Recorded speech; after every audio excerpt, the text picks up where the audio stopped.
warahmatullahi wabarakatuh. Hari ini Wartologi akan berbincang-bincang bersama seorang aktivis kampus yang ada di Fakultas Tarbiyah dan Keguruan. Siapa dia? Ini dia, Bang Miftahul Ihsan. Yeay! Oke, gimana kabarnya Bang Ihsan? Alhamdulillah baik. Baik, Iya. baik banget, baik aja atau gimana? Sangat baik. Beberapa hari yang lalu Bang Ihsan udah lengser ya dari jabatan sebagai Ketua DEMA tahun 2019-2020. Iya, alhamdulillah. Yes. Gimana perasaannya tuh setelah lengser menjadi mahasiswa biasa gitu? Alhamdulillah sangat-sangat senang. Sangat senang. Kenapa sangat-sangat senang? Karena, Kenapa nggak sedih? Kalau yang namanya sedih artinya meratapi nasib yang masa lalu. Hari ini aku senang, kenapa? Karena hari ini memang kodratnya Tuhan, aku sudah berakhir masa jabatannya. Oke, Bang Ihsan. Ngomong-ngomong masalah organisasi, Bang Ihsan udah pro banget ya mungkin kalau di UIN. Waduh, enggak. Karena Kak Bang Ihsan sudah tercatat sebagai demisioner ketua DEMA. Jadi aku pengen Bang Ihsan tuh cerita pengalaman organisasi apa aja yang udah Bang Ihsan lalui sebelum menjadi ketua DEMA tahun lalu. Kalau pengalaman organisasi yang alhamdulillah pernah saya masuki, pertama, kalau yang paling pertama itu HMJPAI, yang kedua baru dulu namanya Avatar, sekarang berubah jadi Forum Muda. Yang ketiga... Oke, stop dulu. Kenapa Avatar itu jadi berubah jadi Forum Muda tuh? Mungkin gimana ya, kalau dulu zamannya 2017, 2000 sampai 2019 itu ada masalah konflik. Itu konfliknya ya kalau mau baca-baca ya silahkan baca di websitenya LPM jadi kita. karena Ya, pokoknya ada konflik baru ada berubah konflik ke ya. Forum Muda. Oke. Lanjut pengalaman organisasi tadi.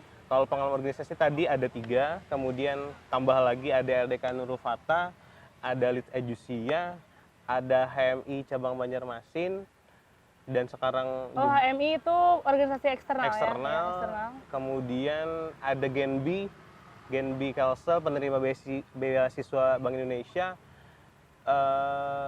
Banyak nih ya. Apa lagi ya? Itu aja. Itu aja, oke. Luar biasa sekali pengalaman organisasinya. Kemudian Bang Ihsan, perjalanan menjadi ketua DEMA itu gimana perjalanannya? Perjalanan untuk menjadi ketua DEMA itu gimana ya? Kalau main jujur-jujuran itu sebenarnya nggak pernah terpikir dan nggak pernah yang namanya itu terplanning. Nah, jadi kita ngalur aja apa yang diproseskan kepada diri kita. Toh hari ini karena proses kita karena satu yang saya terus bawa mulai masuk kampus sampai sekarang itu kata orang tua saya itu jujuruan banar. Jadi setiap apa yang saya lakukan, memang saya tidak bisa orang yang sepintar dengan orang-orang yang di luar, tidak seahli dengan orang-orang yang di luar, tapi ketika kita berbuat dengan maksimal, dengan bujuruan banar, alhamdulillah saya sampai ke step sekarang. Terus apa rasanya setelah menjadi ketua DEMA? Kalau apa tadi? Apa rasanya setelah Bang Ihsan tuh setelah menjadi ketua DEMA itu rasanya apa? Gimana? Setelah menjadi ketua DEMA, ya alhamdulillah kalau terasa progresnya hari ini semakin dewasa. Kenapa? Karena semakin tinggi kita akan semakin deras angin yang meniup kita. Artinya semakin besar cobaan yang menimpa kita. Hari ini pendewasaan 1 tahun ini sangat berguna untuk saya, sangat berguna untuk pribadi saya. Hari ini saya merasa bahwa saya lebih dewasa daripada tahun yang lalu. Oke, iya. Jadi untuk kawan-kawan mungkin banyak quotes yang bisa diambil dari Bang Ihsan ya teman-teman. Oke, Bang Ihsan di DEMA sendiri kan pasti banyak anggota-anggotanya kan. Kalau ketika Bang Ihsan menjabat itu tuh berapa orang anggota yang ada di bawah-bawah Bang Ihsan itu? Kalau saat kami kemarin itu 42 orang. 42 orang. Berarti lebih banyak yang tahun ini ya? Ini 47 banyak. Orang. Iya. Ini 47. Wajar lah kalau hari ini Adit menambah 47 orang karena Adit sudah 2 tahun menduduki DEMA. Kayaknya kalau sedikit kita rekrut dari berapa persen, misalnya hari ini 40, yang aktif 20. Gitu. Itu kayaknya udah emang penyakit organisasi emang seperti itu ya Kak ya? Iya, sebenarnya penyakit organisasi yang permasalahan klasiknya pun dapat diatasi sebenarnya. Ya, kalau hari ini tujuannya dan komitmennya kurang, maka ya itulah yang terjadi. Nah, makanya kalau evaluasi kami yang hari ini terjadi adalah komitmen di awal. Kalau memang hari ini cuma sekedar buntut-buntutan karena memang organisasi eksternalnya untuk mendukung Inya masuk Dema, dan karena itu mungkin langsung cut aja sebenarnya. Mungkin hari ini itu yang tidak aku sadari, bahwa tidak seharusnya aku cut langsung kader-kader yang seperti itu untuk memperjuangkan Dema fakultas. Menurut Bang Ihsan nih, pesannya kepada Dema yang akan datang, khususnya untuk anak-anak yang di bawah naungan, bukan anak-anak yang ada di kabinetnya Kak Adit. Oh iya, kalau anak-anak bahasanya mungkin saya terlalu tua ya. Jadi om kan ini om anak-anak. Masya Allah, aku baru 23 loh. 23 tahun. Iya. Tapi berumur 28 tahun. Masya Allah. Jadi kalau pesan-pesannya sebenarnya hari ini coba matangkan orientasi, coba kenalkan masing-masing jobnya.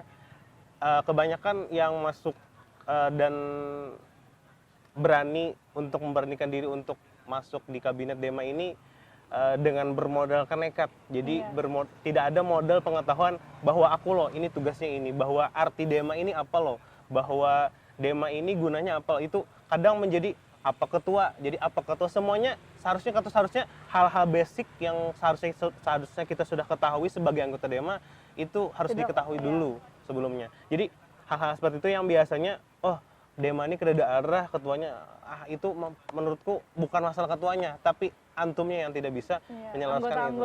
Iya, seharusnya orientasi lah, artinya orientasi kita kepada Dema itu harus lebih besar dan harus lebih artinya mengetahui dari orang halayak umum. Kalau orang tahu kan di Dema adalah Dewan Eksekutif Mahasiswa. Semua orang juga tahu di kampus, fakultas dan juga universitas bahwa Dema adalah Dewan Eksekutif Mahasiswa, tapi hal yang paling mendasar, yang arti dari makna dari Dema fakultas ini kadang dari pengurusnya pun itu kurang mengetahui arti sesungguhnya sebagai jiwa bagi Dema fakultas tersebut.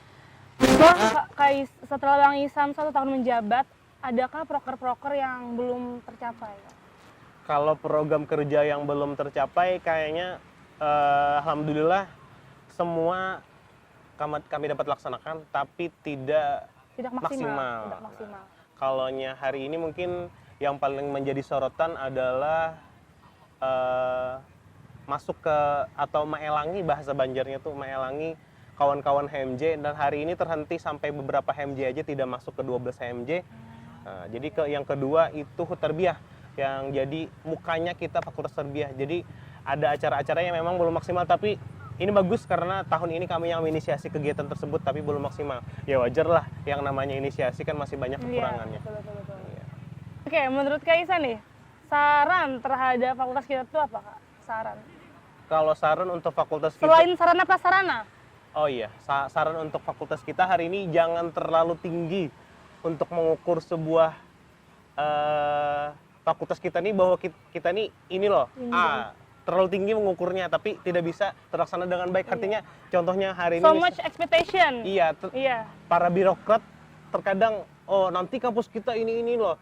Jangan berpikir ke depan dulu, bahwa hari ini keadaan kampus Fakultas Terbiah ini loh, maksudku ini. Jadi kebanyakan birokrat kampus ketika kami hadirkan masalah itu kebanyakan langsung nanti 2 tahun ke depan UIN di Fakultas Terbiah di Banjarbaru ini loh. Jadi kupikir terlalu itulah semua aspek, bukan saran personal aja. Contohnya misalnya keorganisasian, habis itu tentang teknologi dan juga web kita misalnya. Pokoknya selalu dianukan ke visionnya yang ke depan. Artinya cobalah berpikir hari ini permasalahannya, tuntaskan dulu hari ini. Kalau berpikir ke depan, jangan terlalu berangan-angan terlalu besar gitu maksudku. Oke, kita berlanjut ke Q&A yang telah kita post di Instagramnya wartologi.id. Ini dari Elma_Hasmadila. Umpat betakun lawan Abang Ihsan lah. Bagaimana cara Abang mengatasi jika Abang sudah berada di titik jenuh dalam suatu aktivitas waktu bersamaan, apalagi dalam organisasi ya? Nah, kayak ini dari Elma_Hasmadila. Oke, untuk Elma yang bertanya di Instagram ya. Jadi hari ini ketika aku banyak mengisi materi pasti pertanyaan selalu sama. Sama. Bagaimana cara saya mengatasi jenuh dalam organisasi? Hari ini kembali kalau yang sudah dengar jawabannya ya alhamdulillah hari ini mengingatkan kembali. Coba kita flashback kembali, kita refleksi kembali, sumpah kita bersama.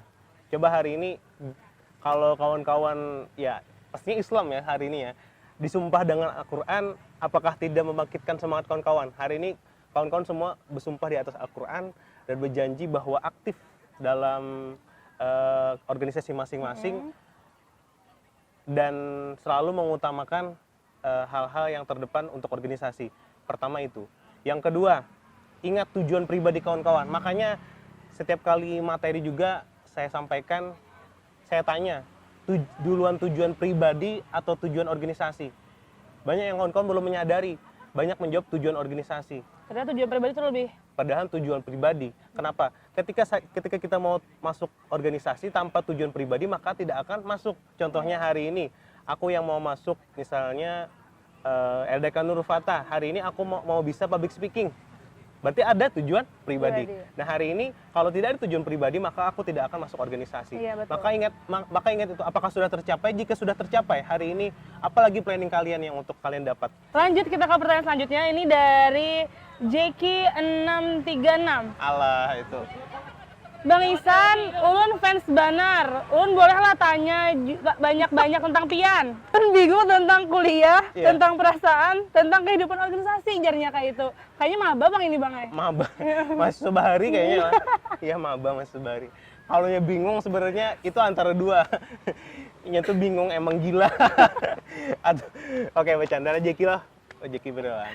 Jadi kalau bingung pasti ada dua pilihan kalau bingung. Iya, sebenarnya aku juga bingung jawabnya. Jadi mohon maaf ya, ini Jeki emang nggak bisa jawab. Iya. Bang Jeki nggak bisa jawab. Oke, langsung. Betakun bang, bagaimana menciptakan sistem kepemimpinan seperti yang abang jalankan saat ini? Dari Barkiah 01. Cara menjalankan kepemimpinan ala aku. Jadi menciptakan. Oh iya, menciptakan.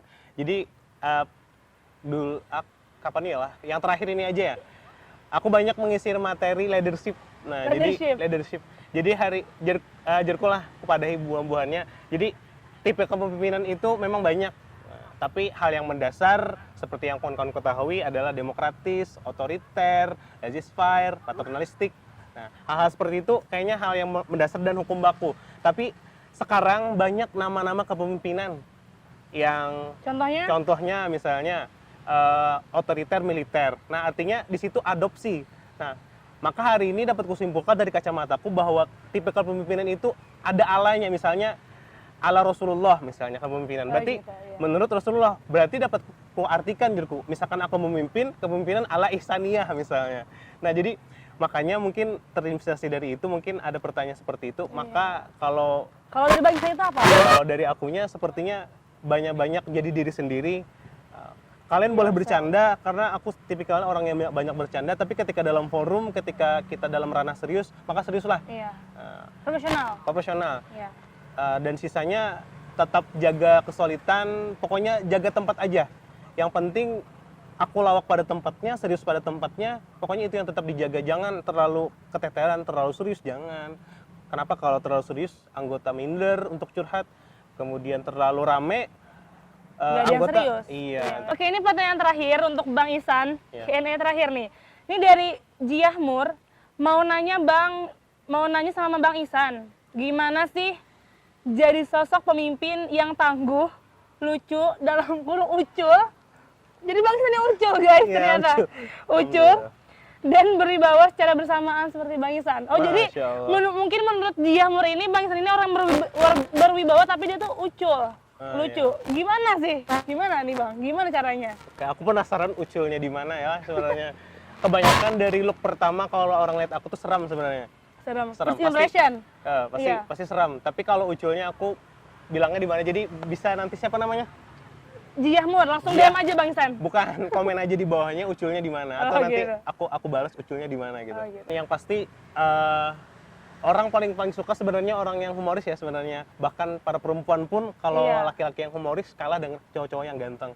Nah, jadi artinya kalau mau senang dan mau happy aja dalam kepengurusan, cobalah sedikit-dikit ya membuat hiburan lah untuk para teman-temannya, Iya, baik betul. itu dengan lelucon yang santai, jangan terlalu serius banget lah. Apalagi rapat dengan tipikal aku, kalau rapat secara bukan umum ya, misalkan bukan rapat kerja, kalau rapat secara organisasi misalnya rapat divisi atau rapat bidang, aku biasanya lebih menekankan kayak kita hari ini aku yang berbicara, silahkan ada yang catat, habis itu siapa yang mau bicara lagi, jadi bebas aja sebenarnya.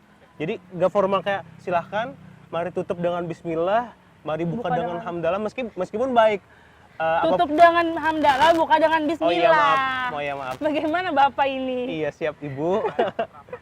Oke, pokoknya Oke. artinya jangan terlalu formal. Meskipun baik, apapun yang dimulai dengan bismillah itu mendapat berkah. Nah, tapi ya hari ini cobalah kita fleksibelkan, makanya kita perlu sifat yang dinamis dalam berorganisasi. Iya. Baik, itu dia teman-teman Q&A dan perbincangan kita pada sore hari ini bersama Bang Miftahul Ihsan selaku Demisioner Dema Fakultas Tarbiyah dan Keguruan tahun 2019-2020. Jangan lupa di like, comment, dan subscribe di channelnya Wartologi Channel. Dan jangan lupa follow Instagramnya wartologi.id. And last I say, wassalamualaikum warahmatullahi wabarakatuh. See you.